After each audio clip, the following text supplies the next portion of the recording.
All right, how we doing? So when I first started working with Tom, it was, I don't remember what the year was, but I was working out of my dorm room, and I didn't have any children, and I wasn't married. Well, now I have 5 children, and I've been married for 15 years, and so Tom and I have worked together for a long time. So thanks to Tom and MTI and IHEA for having me out today. I love talking about these subjects of marketing and how you can get more attention and acquire more customers. Because ultimately, at the end of the day, we all do all kinds of different things. My business is very different than your business, but we got to make money. Because if we can't make money, we can't keep the doors open and we can't keep paying people. And so what I do as a marketer is help people understand how to grow their business. Now, what happens a lot of times is people in a lot of different industries, especially in industries like yours, where many of you have been in business for a long time, and you've done things a certain way for a long time, and you say, look, we don't need these particular things, or we just don't do these things this way or that way. And so there's this issue where sometimes people get stuck, and they go, this is how we've always done it, so we're just going to keep doing it that way. The problem is that the world is changing faster than it ever has.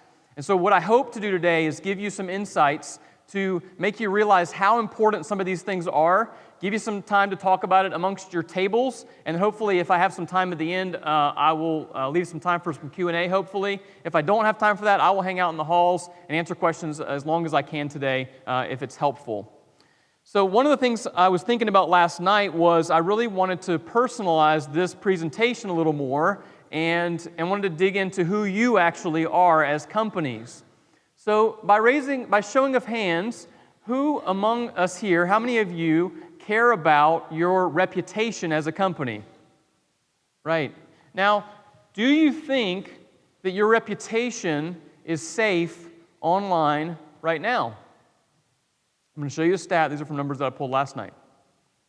44% of you, the people in this room right now, have 0 reviews on Facebook. Not Facebook, Google. Let me tell you why that's extremely important. If I didn't like you, but I do, if I didn't like you, I could have gone through each one of those profiles last night and put 1 star on it. And if I had done that, and you had searched for yourself on the internet, you would show up as a 1-star company. That'd be one of the first things that shows up for you. So this is a massive risk for almost half of you. Then there's a few more of you beyond that who have a few reviews, 1 or 2 or 3. There's only 11% of you in this room who have more than 5 reviews on your Google page. Now, a lot of you are probably searching for yourself right now, wondering how many reviews you actually have. And that's okay. You should go look at it, and you should put together a plan to help fix it. Today, I hope to give you some ideas and strategies so that you can fix this, because right now, most of you are in a vulnerable state with regards to your reputation online. And I don't care if you don't think you need any more customers online. What we all care about is our reputation. I have been in business since I was 17 years old. Tom and I started working together when I was 18. So I've been in business almost 20 years. We've grown every single year for 20 years in a row using some of the ideas that I'm going to talk about today. I love this stuff, but it's changed so much. So what I want to do is I want to walk through a few different things. I want to talk about where we've come from, where we are, and what we're going to do about it.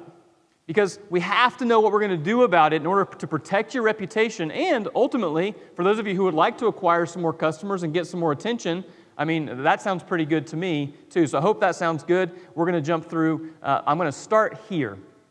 This is kind of a timeline. I started in '99 because that's when I started my business. And I was 17 years old. I was a junior in high school making really bad, really ugly websites. They were not good. They sucked, in fact. Pete, that was the term for many of the stuff that I made back then. Thankfully, that's changed a lot. But just having a website in 1999 was great. I mean, if you had a website pre-2000, you were doing well. Even if it just had your logo and your web address on it, or your logo and your phone number, you were doing really well. By 2001, things started to change in technology. The original iPod was released. I remember Steve Jobs standing on stage and showing off this device, which only worked on Apple computers, which at the time were not nearly as popular as they are now. It only worked with a very bizarre FireWire connection, which was very rare in computers. And everybody said that iPod was not going to be successful and was not going to change the music industry. What happened? It changed everything in technology as it related to music. And that matters because it's the prequel to the iPhone, which changed everything digitally.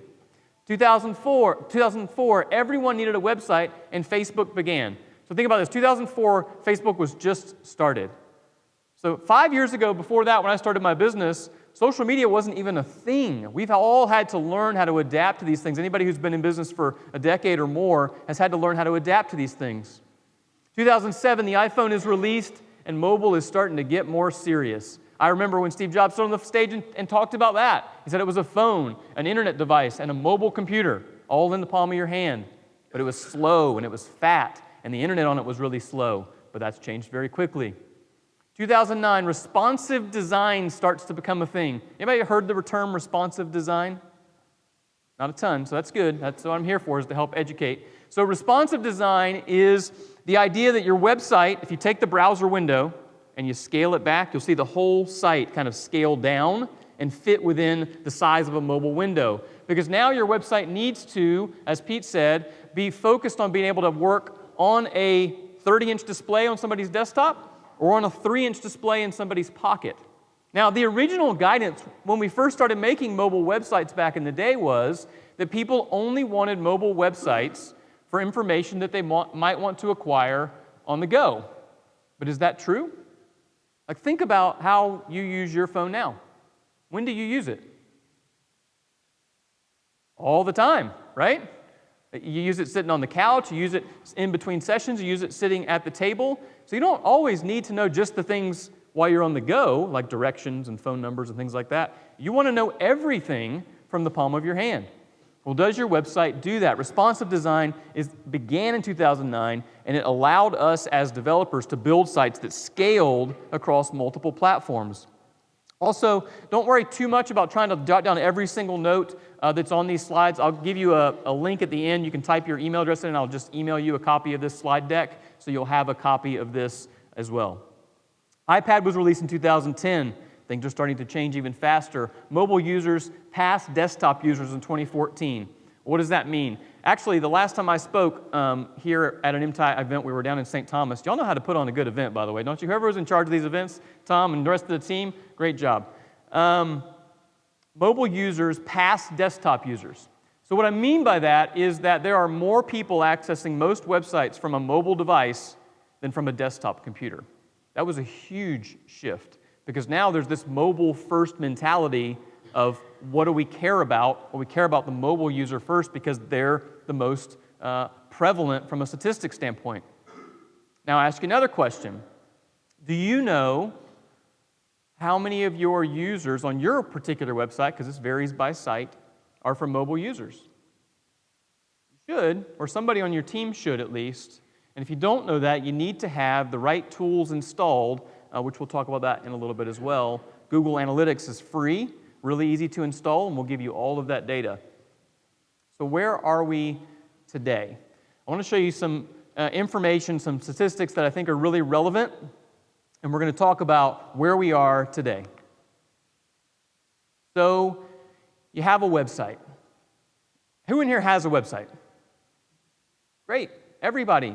So what does that differentiate you from anybody else? It doesn't. Doesn't make you any different because everybody has one. You have a website, so what? One of the things I've been saying lately is that the website is dead. Now that's a strong statement from somebody who builds websites for a living. But I don't really mean dead, it's more like on CPR. It needs some additional assistance to be an actual productive value to your team. What happens so many times is that it's like the sales guy who shows up late, never makes a phone call, doesn't return emails. I mean, how productive is that sales guy or girl? Not very productive. Many of your websites are like that. Here's some worldwide stats that I thought were interesting. These are from January of this year. Total world population is about 7.6 billion users. 4 billion of those have internet access. And here's the big one. 3.2 billion people on this planet have access to social media. 3.2 billion people use social media. So when people tell me things like, well, I don't think Facebook's really relevant to us, well, that's because you don't like to connect with more customers. Facebook's relevant to everybody because everybody's on Facebook. At least the vast majority of people are, especially here. 3.2 billion people have social media accounts. Better content on your website can increase traffic by 2,000%. Who would like to see a 2,000% increase in their customer base? That's a lot. Google makes up 96% of all smartphone search traffic. The reason that is important is when we start deciding on the marketing side where we're going to put our dollars, it can be easy to throw money away. Everybody in here is probably, if you've been in business long enough, you've had some type of marketing experience, whether it was an old phone book that you put money into or some kind of paid search campaign. We've all had that experience. I have too, where we put money into something and it just felt like we might as well just lit that money on fire. So understanding what platforms we need to focus on is really important. In this case, Google makes up 96% of all smartphone search traffic. Essentially, nobody else is relevant. Which, that brings up another point to think about, actually, and that is that when I started this business, Yahoo was the king of the internet. You remember when Yahoo was like the king of search? Yahoo was the only search engine. And Google was like this thing that only the super geeks like me used in college. And it was just kind of the nerdy thing. They were building all these fancy algorithms and nobody really knew what that was. Well, now look at them and look at Yahoo. So things can change. And that's what's really important, I think, when you're in an industry that you've been in for a long time. It's easy to get complacent. And I always say that the time that I am the least comfortable is when I'm the most comfortable. And what I mean by that is that when I really start to feel complacent in my business, like everything's just working just fine, that's usually when there's probably some danger ahead, and that's what I'm going to try and make sure you all see. Any website that takes longer than 2 seconds to load will result in a 50% bounce rate. So what's a bounce rate? A bounce rate is when someone comes to your homepage and then immediately leaves. So those are not good users for you. You want people to come to a homepage and then click to something else and click to something else and spend some time there. If they're showing up on your website and then leaving, one of the key stats that you can look at if you have Google Analytics installed, there's a column on there that says bounce rate. That bounce rate indicates the percentage of users that are showing up and then immediately leaving. If your site takes too long to load, and there's tools out there to test this, it will double the people who are leaving the site immediately, and those people aren't going to become your customers.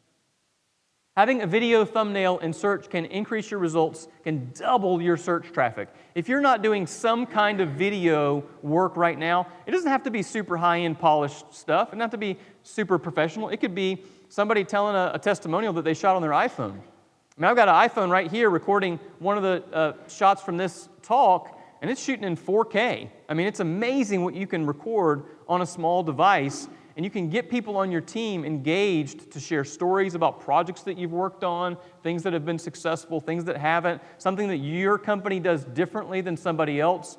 And that video work can have massive results to the number of people that come to your site versus somebody else's website. WordPress is just a tool. It's a free software that a lot of websites are built on. Matter of fact, many of your websites may be built on WordPress. 27% of the websites around the world are built on WordPress. It's the primary platform that our company uses to build websites. There are some that we do that are totally custom from scratch, but most of them start with a WordPress base. But here's what's important. Only about 40% of those websites are up to date. So the question you have to ask yourself now is our website up to date with regards to the software that runs it? And the reason that matters is that if it's not, your site is now susceptible to hacks. Talk about reputation problems. When somebody shows up on your website and they get redirected to some other inappropriate website, that is not what you want. And 40% of the WordPress websites out there right now are susceptible to that. That means that in this room right now, there are probably people who have out-of-date WordPress installs, or if you don't use WordPress, maybe some other tool that leaves your reputation at risk. This is really important. SEO, which stands for search engine optimization. So when you go into Google and you type in something that a customer might search for you, and you see the list that comes up, there's a few different things that show up on a Google search result. There's paid ads that show up at the top. They have a little sponsored ad link next to them. They kind of hidden that a little bit now. Sometimes there's a map listing, and then there is all the other results. The organic search results is what we would call them. The organic search results can have a 14.6 conversion rate compared to traditional outbound sales methods, phone calls, direct mail, etc. We all know that those things can still work. One thing that I think is really important, actually, is that a lot of people harp on guys like me, and they say, well, you're just saying that all traditional stuff doesn't work at all, that you should never do a billboard, and you should never do TV, and you should never do radio, and you should never do direct mail, and you should never do cold calling. That's not true at all. I actually believe all of those things can be used appropriately. I just think in a lot of cases they're overpriced. And so understanding where your ad dollars are actually going can make a huge difference as to whether or not you're lighting those dollars on fire or you're taking those dollars and turning them into a return.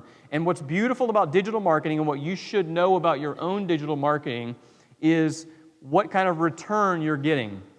One of the biggest kind of red flags that I would kind of put on your radar for anybody that you're dealing with that has to do with digital ads or digital search of any kind, if the only number that they are giving you is what's called impressions, or the number of times an ad is seen, that's not a great number. It's an okay number, it's a number, but the number you really want to know about is the conversions, the number of people who actually fill out a form, make a phone call, or purchase something. Now, in most of your cases, they're probably not buying something directly online, but you should be able to track if they made a phone call or if they filled out a form, because then you can know if those things are working or not. 80% of social media content is being accessed via mobile device. So any kind of social work, if you're doing any type of social work right now, always want to make sure that looks good on a mobile device. So what are we going to do about it? Before I jump into this section, I'd like to give you about 5 minutes at your table to think about some of these stats that we just walked through and to talk together amongst the things that you've tried that have worked or haven't worked. And also take a minute to maybe jot down a question or two. In case we have time for Q&A later, I'll try and answer those for you. So take about 5 minutes right now amongst your table. Talk about digital marketing, what's worked for you and what's not worked for you, things that you ran into issues on, maybe one of those stats that stood out to you as most alarming, and also maybe take a second and see how many Google reviews you have as well. So take 5 minutes, do that at your tables, and then we'll circle back and talk about what we're going to do about it. I know it's dangerous to get y'all talking and get your ideas flowing and get conversations happening and then have to stop that flow, but Tom brought me to try and teach you, so I got to teach a little bit. What I'd like to do, though, is just take one or two people who might want to share something from their table that stood out or was interesting. Is there anybody who'd like to share something? Tom's got a mic. I know, standing up in front of people with a microphone, maybe not the most exciting thing. Anybody have something specific that stood out at their table they'd like to share? Pete. Hold on. He's a built-in microphone. One of the things that came up in our table was, and you mentioned it, how do you track whether someone was on your website and they've got a phone call? So Yes. they see it, they want to make that human connection. How do you track that other than just asking them how they got to that point? Yes, no, that's a really important question, and there's some great tools for that. So there's a cool tool called CallRail, and there's a bunch of others. If you just search for call tracking, and whoever handles your website or your digital marketing, they should be able to help you get this installed. But what's really cool about these tools is that if somebody visits a website from a mobile ad, they went to Google, they were searching for something, they click on it, they land on your website. These tools enable the system to automatically switch the phone number on your pages to show a phone number that is specific to that ad. So we can literally track the number of phone calls that came from a particular search, or if somebody's searching organically, we can do that too. And then when they call in, you get a call log that shows who called, and a lot of the tools out there actually will allow you to record it as well. So if you have those calls going in, and we've all had those calls, hey, this call may be recorded for quality assurance, right? You can set up call tracking, so when somebody clicks on a link on your website, when somebody clicks on a link on your website, it actually takes them in, sorry, I backed up a little bit. When somebody clicks on a link on your website to make a phone call, it actually tracks that phone number and records the conversation. You can have it do that as well. So that gives you the ability to go back and look, if you've got people answering the phone, how was that call? because ultimately we can't all sit and listen to every single phone call, but trust but verify, right? Sometimes we got to go back and have a little accountability and see how calls were handled with incoming potential prospects, and is there anything that can be done to improve? Because the marketing side is really just the first step. It's the getting the attention and really acquiring the lead. Acquiring the customer requires good sales, and understanding what happened on that phone call is really important. So there definitely are tools to track that, and that's critical that that's installed. If you don't have those things installed, really, really important to do. The other thing that I'll say is if you're on your mobile website, so do this later, go to your own website and look at the phone numbers that are on your website. Those phone numbers should be clickable. You should be able to click that phone number and it make a phone call. If it doesn't do that, it just needs a little link set up. Just like you can link to another web page, you can link to a phone number. And if yours aren't set up like that, they should be. It only takes a couple of minutes to do. And it's really helpful for a mobile user. You know yourself when you're scrolling through and you're like, oh, I need to call that. And you click it, and it makes a phone call. Some phones will automatically set them up anyway, but it's good for the websites to have those designed. Any other questions before I move on? Not really questions, but things that stood out at your table is interesting. That was a great one, Pete. If not, I'll jump right into it because I got plenty to cover. The other thing, too, I'll say is that what happens a lot of times is you come away from a talk like this, and on one hand, you feel like you've been educated a little bit. On the other hand, you feel like you're actually a little more overwhelmed than when you walked in. And I fully acknowledge that that's a reality for some people, especially as it relates to technology. And one of the things that I will do at the end is I'll give you a link. You can get it. You can get a copy of this slide presentation. I'll just email it to you. And then I have some other tools and courses if you're interested in yourself or your team digging in a little bit deeper. I have some courses that they can sign up for that are super tactical. That's something like the reviews or the Google My Business or search placement or phone tracking. It has a bunch of courses in there that actually teach people how to physically do all those, which we could never cover unless I had 3 days with you to do it. So what are the keys to marketing success online? They're the 3 C's, and that's what we're going to talk about now. Clarity, content, and context. So clarity, content, and context are the 3 things we're going to look at. Clarity I have found to be exceptionally important lately. If you walk into a meeting with a client and they ask you about a product or service, or they ask you what you do, and you're just on all these little rabbit trails of telling them your entire history of your company and everything you've ever done and all this stuff, their eyes are going to start glazing over, and because you're only talking about yourself. At the end of the day, you don't care about my story.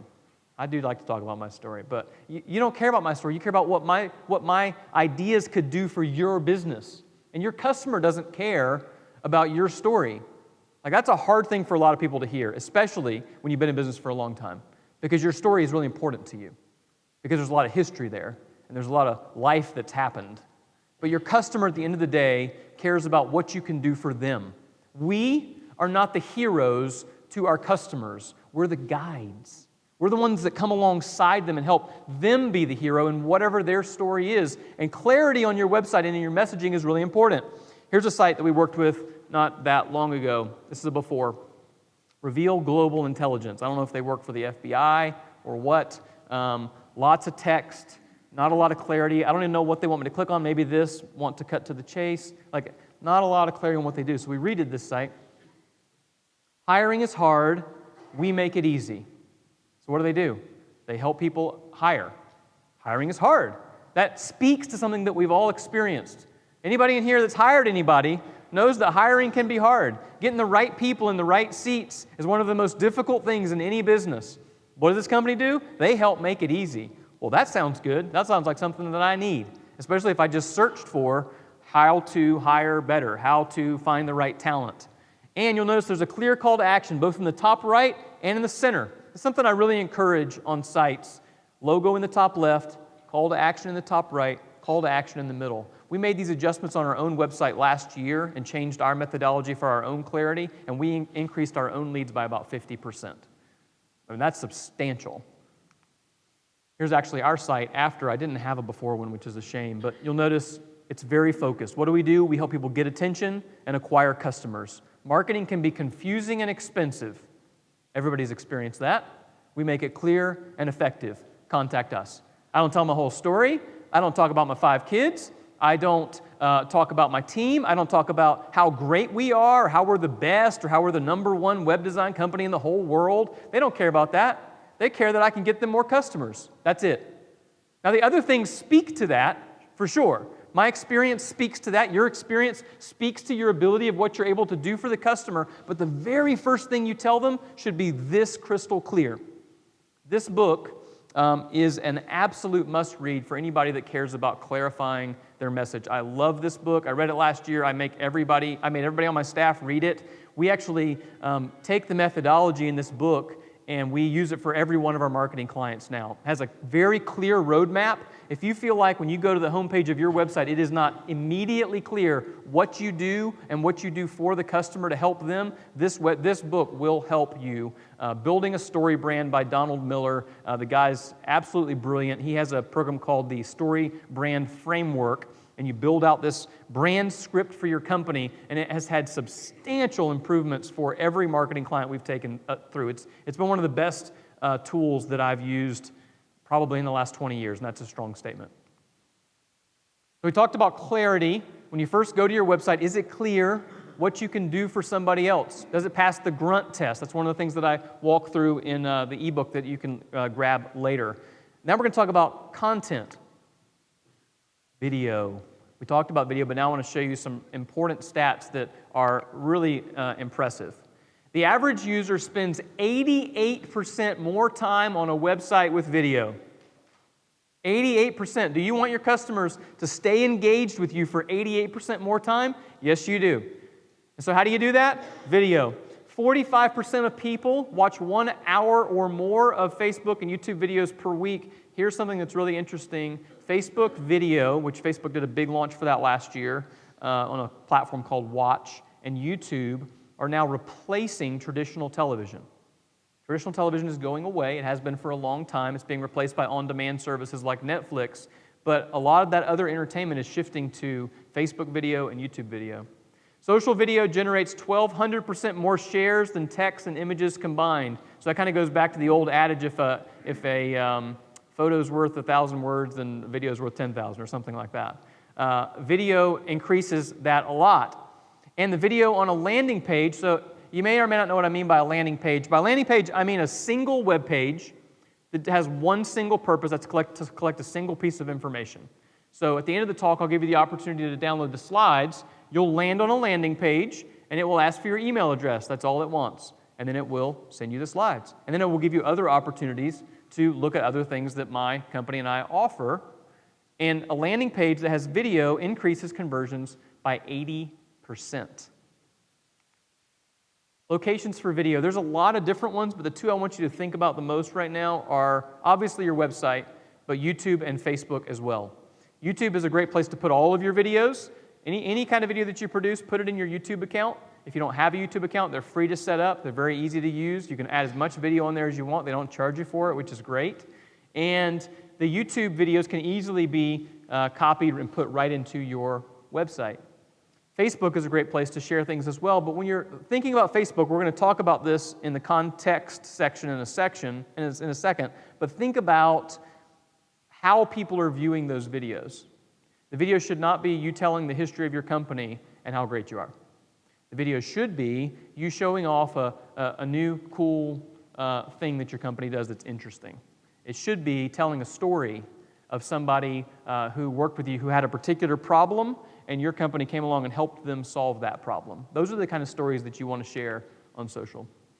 YouTube's great for longer video forms. It's easy to embed on your website, extremely helpful for search placement.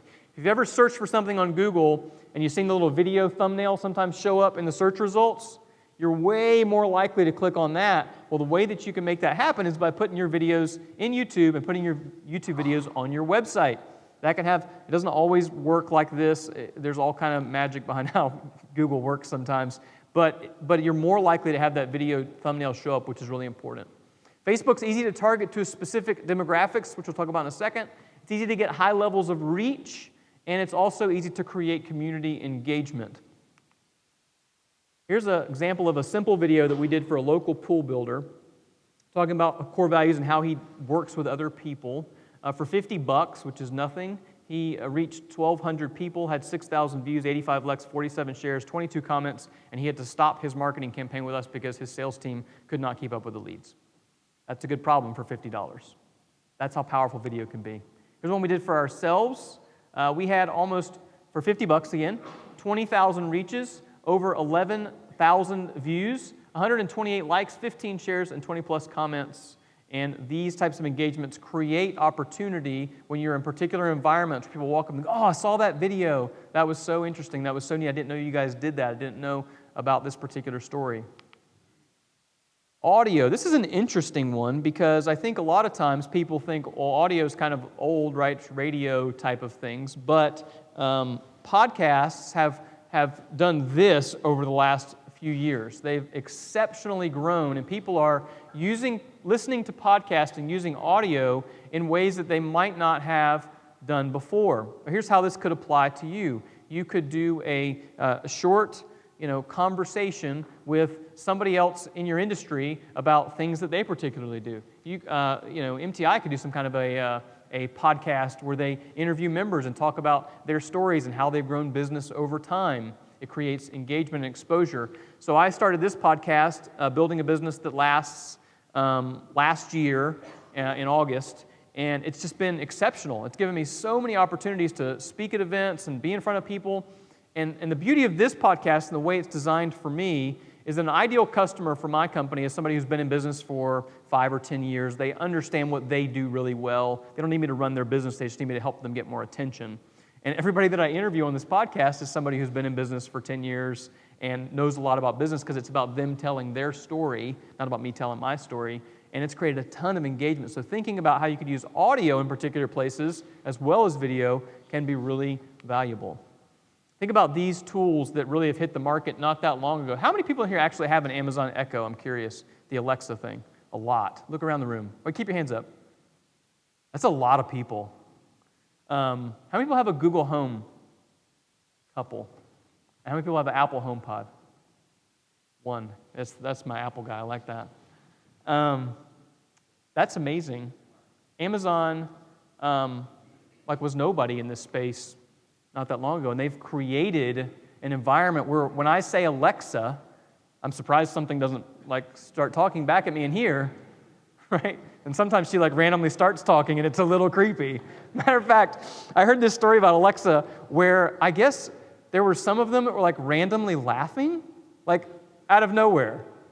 The Alexa speaker would just start laughing. And if you're not familiar with what this is, it's a little speaker that goes in the home that Amazon built, and you say, Alexa, tell me a joke. Alexa, how's the weather today? Alexa, tell me my schedule. Well, the device was randomly laughing at people, so it was a little bit sketchy. I'm not sure how I feel about specifically Amazon and Google being in our homes with this data, but they are. Because I'm almost a little overwhelmed at how many people in here actually have one of those devices in their home, and you know what that is, and you know what that audio is. Well, here's what's going to happen in the future. And by the future, I mean the next couple of years. Alexa, tell me what my day looks like. Or Alexa, let's start the day. And Alexa will say, okay, Jay, here's your news for the day. Blah, blah, blah, blah, blah. Oh, by the way, you have a phone call with so-and-so at 10:30, and you have a meeting with so-and-so at 11. Oh, and I went ahead and sent them a follow-up email for you as well. Hey, and here's a briefing of something that happened in your industry that you may be curious about. So how do we get in on those platforms? How do we get in people's spaces so when they talk to their Alexa, they're having information about me and you and all the things that we might be able to help them with if they're the right target? That's where audio comes in, and podcasts are the first entry point, the gateway drug, if you will, to audio. Repurposing your content. This is really interesting. So one of the most difficult things about content is creating it, right? Back in the day, which wasn't really back in the day, but a few years ago, it was all about blogging, right? That was the big thing. Everybody's got to have a blog. You got to post to your blog once a week. You got to post to your social media account once a day. That was what it was all about. Now I'm talking about video. Now I'm talking about audio. And you're going, well, shoot, we got a business to run. I don't have time to make all this content. So repurposing content is where the magic is for this. And let me give you an example. You can record multiple videos. So last night, one of the things I did a video on when we were all at that reception last night was on the idea of multiplying opportunity. And here's what I mean by that. Right now, I'm recording this talk so that I can reuse it later on the internet, right? Well, I also can take the audio from this and I can put it on my podcast. And I also can take still shots from the video and use them on my social media account. I'm repurposing content. So if you shoot a video, there's a service, write this down because you'll want to have it. It's rev.com, R-E-V.com. Great tool. I use it. I think Tom uses it. And what this tool does is I can upload a video, and it will do multiple things. It will transcribe the video for me, so it can create a blog post off of this talk. I can stand up here and talk for a while. I can take that video, upload it to Rev. They'll transcribe the whole thing, and it's like $1 a minute. I mean, it's for what they do and how well it comes back. It's great. The other thing I want to make sure you note, too, with the rev.com can do is create captions for your videos. Have you ever been on social media and you're scrolling through, and sometimes the videos have the captions that show up across the bottom? Well, it's interesting because closed captioning always used to be something that was designed for those who couldn't hear.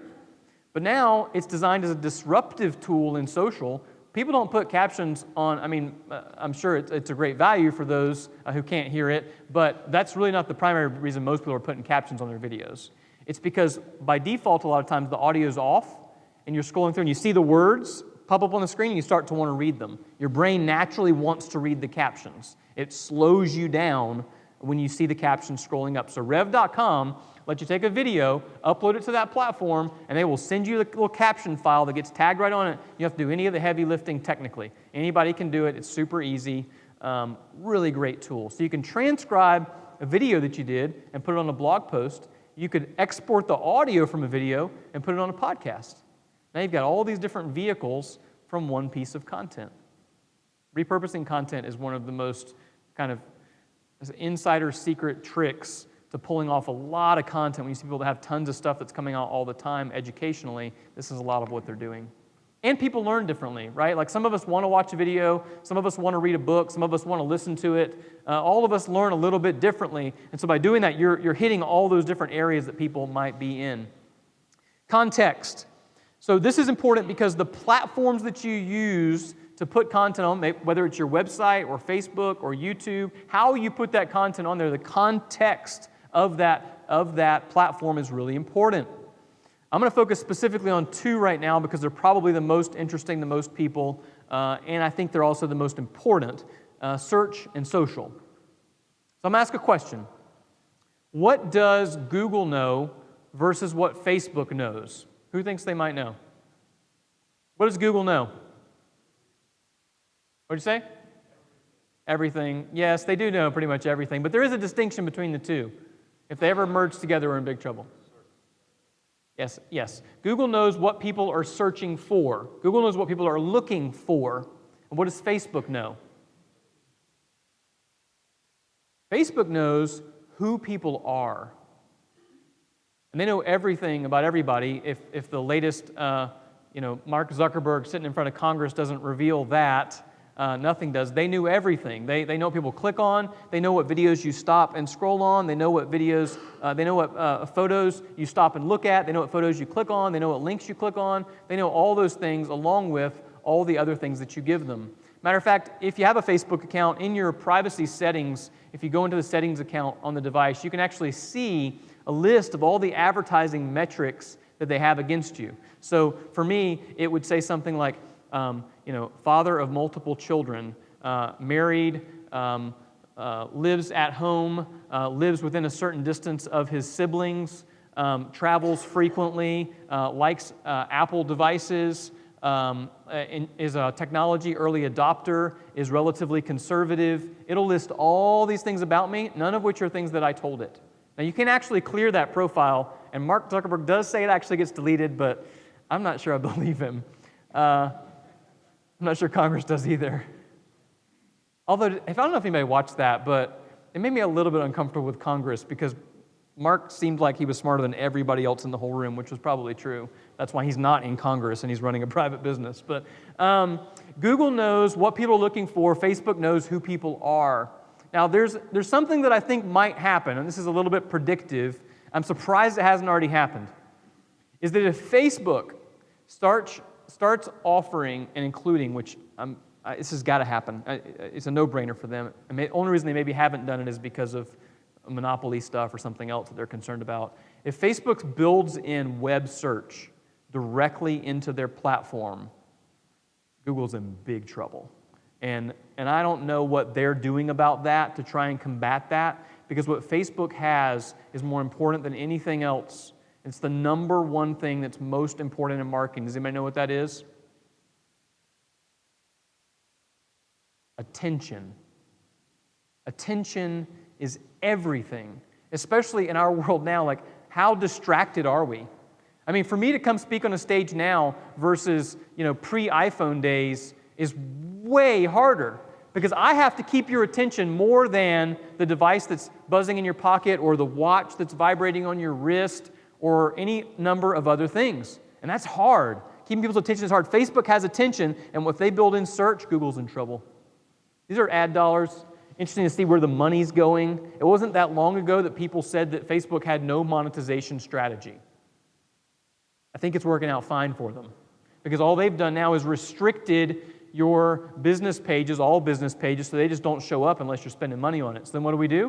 We spend money on it. And people complain and get upset about that, but it's still the best ad dollars you can spend anywhere on the internet.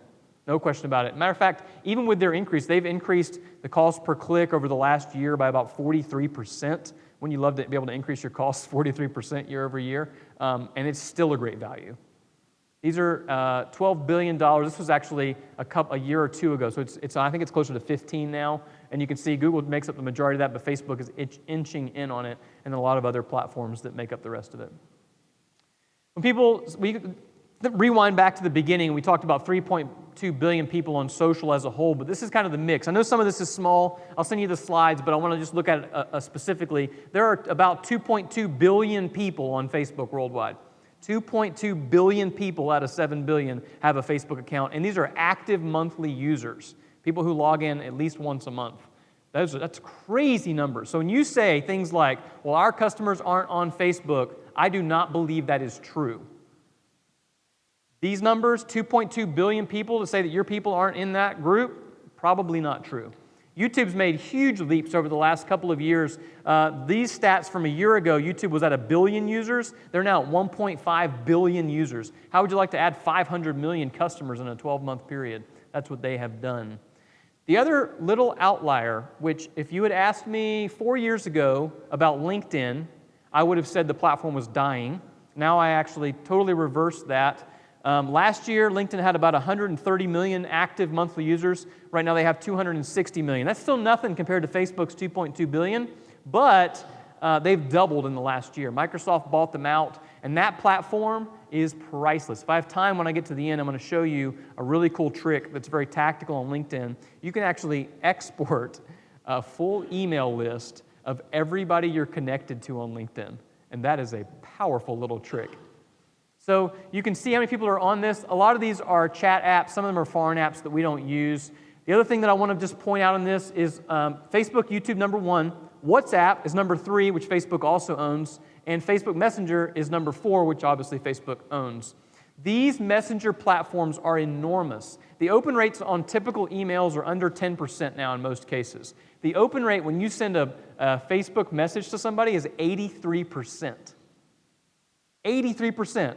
You can get an 83% open rate when you connect with somebody on a Facebook Messenger account and send them a message. That is amazing. LinkedIn numbers are not quite as good, but they're way better than email. Messenger apps and automation within messaging apps, understanding how you can automatically reply to people so that you've got things that can reply 24/7.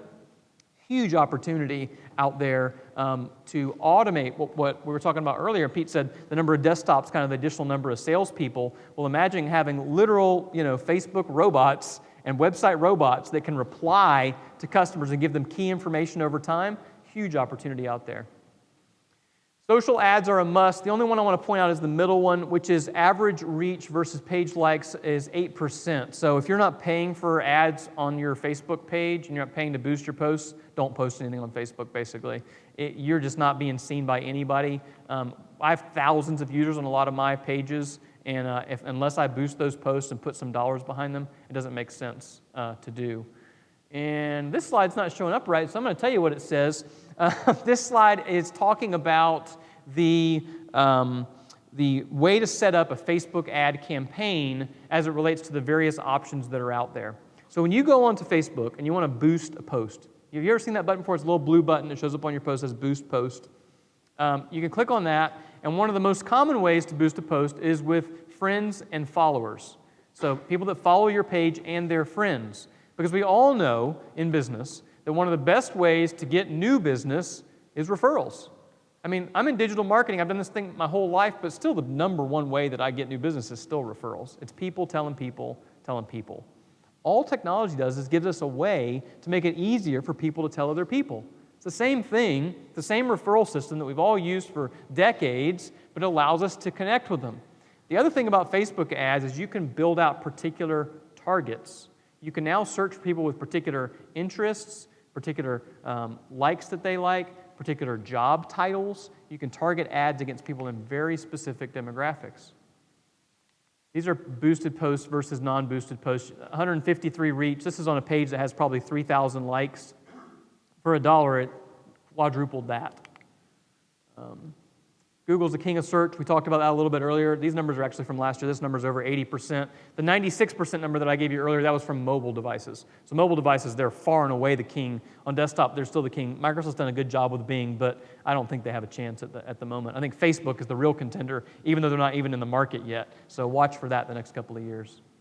We talked a little bit about this, SEO versus PPC. All these abbreviations get thrown around. Whenever I'm in a meeting like this, and y'all start throwing around abbreviations within your industry, I'm like, I don't know where we are, what we're talking about here. And I know that can feel the same sometimes when marketers start throwing around abbreviations. PPC just stands for pay per click. Those are paid ads that show up at the top of Google. And SEO just stands for search engine optimization. Those are regular ads that show up below. The number one thing that affects SEO is the content on your website. The information that you have, the better that information is, the larger that information is, creates a lot of value. I'm going to give you a couple tips for SEO and PPC, and then I'm going to show you that LinkedIn trick, and then I'll take a couple questions, and we'll kind of get through this. The SEO tips, having a quality platform. So I talked about earlier WordPress. Who knows if their website might be built on WordPress? Anybody in here? A couple, so a pretty good handful. And some of you may have your site on WordPress and not even know it, which is fine too. But having a platform that's easy to edit and easy for your team to edit, easy for other people to edit, makes it a lot easier to target search engine optimization. Unique page titles. So what I mean by this is when you go to a website and the browser window comes up at the top, in the very top bar, there's a little title that shows up. And that title should be unique for every page. So go look at your website, look at a couple different pages, and if the title just has your company name in it every time, instead of specifics about what that page is about, that's an easy way to improve your search engine optimization without spending much time or money. And then just improving your content. We talked about that already. The idea of building out a content library, especially content that's evergreen. A lot of the content that you could create for your industry, telling stories about your customers, are things that you can use for years and years and years. And it always feels like it's so overwhelming to put together that content. But once you start to build up a little bit of a library, it's like starting to save. I always tell people that are young that if they just put a little bit of money away every week and make it automatic, a little bit of money every week, it adds up to a lot. And everybody who's been around for a while knows that that's true. And then when you wait too long and you don't do that, you end up with no money in your bank account. It's the same thing with content. A video here, a video there, even if it's just one a month. One a month over a year is 12. Then next year when you show up, you've got 12 videos that you've done. And those 12 videos could be turned into blog posts, could be turned into a podcast. You see how you could multiply that? And all of a sudden you have this library of content that's going to rank you higher for search engine optimization because you have that content on your site. Paid ads, most people have had some type of negative experience with PPC over time. And the problem is that paid ads, including Google AdWords, can feel like setting your money on fire sometimes if it's not done right. So defining success, that goes back to what we were talking about earlier with the call tracking, with filling out forms. Can you track those things? The number one stat that you want to know from a paid ad campaign is conversions. People who have filled out a form, made a phone call, or given you money. Those are the only three things that I care about. How many people saw that ad is almost completely irrelevant. I could have any of your ads shown to 2 million people by tomorrow afternoon with a couple $100 if I really wanted to, but if that doesn't create any conversions for you, it's just vanity. It does not really have real value. Relevancy is really important. understanding that the ad needs to go to a place on your website, going back to clarity, that makes sense to that user. And then I would avoid AdWords Express. It is an easy tool that's out there. Google tries to get people to use this. They'll give you $100 for a free sign up to do a Google AdWords Express. And a lot of times it's hard to track that data really well. I would encourage you to find either somebody in your area or a company who's able to help manage those ads for you properly. And usually the management fee is worth what you're going to get out of it in the end from actual data and conversions and real customers that come out of it. All right, I'll jump to that in a second. So search engine optimization and pay-per-click. I've got some time here. I'm going to, what I'd like to do now is give you a minute at your tables to talk about these 3 C's. Clarity, content, and context. Clarity, content, and context. Here's specifically what I'd like you to talk about at your table. Which one do you find the most difficult, or how have you overcome it if you feel like you have overcome it in your industry? So clarity, content, and context. Talk about that at your table for about 5 minutes. Then I'd love to have a few of you maybe tell a few success stories or a few horror stories even, which is fine too, of things that have worked or haven't worked as it relates to those 3 C's. Let's work on that for 5 minutes or so, and then we'll go from there. So Tom gave me a great idea of putting a countdown clock on the screen. I need to do that for my next talk. I don't usually do a lot of roundtable interactions. It's usually 45 minutes of me talking, and then I'm done.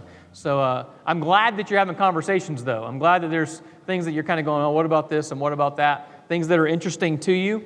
One other thing I want to mention about paid ads, because we talked about it down here, your paid ads do not directly affect your SEO. So if you stop a paid ad campaign, it will stop your paid ads, but it's not going to affect your typical search results at the bottom. And then one other thing, another term I want you to write down if you're not doing this now, it's very inexpensive and it has great value. It's called remarketing. Remarketing is the idea that you are on Amazon and you're looking at a pair of shoes or a new suit jacket or a new water hose for the garden, and now that pair of shoes or suit jacket or water hose is following you all around the internet. You ever had that happen before? Yeah. It's a little creepy. Like admittedly as a marketer, I recognize that that's a little bit creepy, but here's the thing. If you've got to see ads anyway, wouldn't you rather see things that are actually relevant to you?